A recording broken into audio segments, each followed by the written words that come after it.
इस समुद्र तट पर अचानक एक राक्षस दिखाई दिया। जो भी जीव इस तट को छूते हैं, चाहे उनका आकार कोई भी हो, अंत में उनकी हड्डियां भी नहीं बचती। कुछ लोग पहले से ही काफी समय से तट पर फंसे हुए हैं और राक्षस उनके पैरों के नीचे है। उन्होंने कई तरह के उपाय किए लेकिन सफल नहीं हुए। जैसे ही सभी लोग निराश हो रहे थे, अचानक एक पुलिस कार आ गई। सभी लोग देखकर तुरंत चिल्लाने लगे कि पुलिस कार से बाहर ना निकले, क्योंकि यहाँ कोई राक्षस। लेकिन फोबोली ऐसे निराधार बात पर कैसे विश्वास करेंगे। उन्होंने कार का दरवाजा खोला और नीचे उतर गए। जब सभी ने सोचा कि फोबोली को खा लिया जाएगा, तभी वह सुरक्षित चलते हुए आए। सभी लोग हैरान थे कि आखिर मामला क्या है, क्या हो रहा है। फोबोल थोड़ा इधर उधर देखकर आ गया। दरअसल उसकी चमड़े की बूट्स ने उसे बचा लिया। फोबोल ने सबको बचाने के लिए आगे बढ़ा, तभी उसकी कमर की चाबी अचानक से रेत पर गिर गई। वो उसे उठाने के लिए झुका। सबने उसे रोकने की कोशिश की, लेकिन बहुत देर हो गई थी। हाथ पहले ही उस जीव द्वारा मजबूती से पकड़ लिया गया था। निकालना मुश्किल था। उसने अपनी जेब से मिर्ची स्प्रे निकाला और उस जीव पर डाल दिया। जलन से छिड़कते ही यह देखकर कि ग्वाइवू ने अचानक हमला बंद कर दिया। उसने अपनी बांह बाहर निकाली, लेकिन हाथ ग्वाइवू द्वारा खा लिया गया। दर्द के चलते वह सीधे जमीन पर गिर पड़ा। जैसे ही होंगशो ने धीरे धीरे उसे घेर लिया, थोड़ी ही देर में फोबोल रेत में गायब हो गया। जब देखा कि मिर्च का पानी इतना प्रभावी था, आदमी ने निर्णय लिया कि उसे तौलिए पर छिड़ककर पैर में लपेटकर मदद के लिए दौड़ना चाहिए। पर अगली ही पल वो वापस आ गया। हकीकत बहुत क्रूर थी।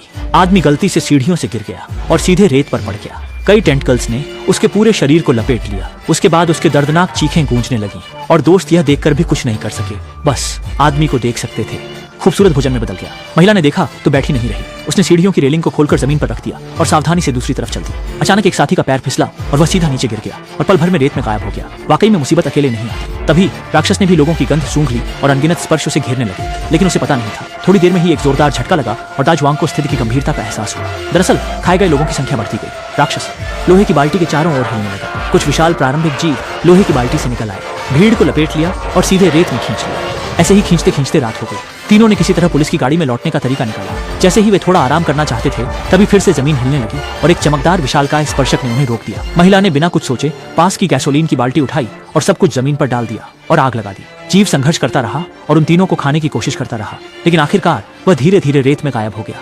अगले दिन एक राहगीर गुजरते हुए सबको जगाया। देखकर कि वह राहगीर सामान्य रूप से जमीन पर खड़ा है, महिला भी कार से उतरी और परीक्षण किया। वास्तव में वह ग्वाइवू पहले ही पूरी तरह गायब हो गया था। इस फिल्म ने अंत में मुझे यह भी बताया कि हमें हमेशा जूते पहनने चाहिए।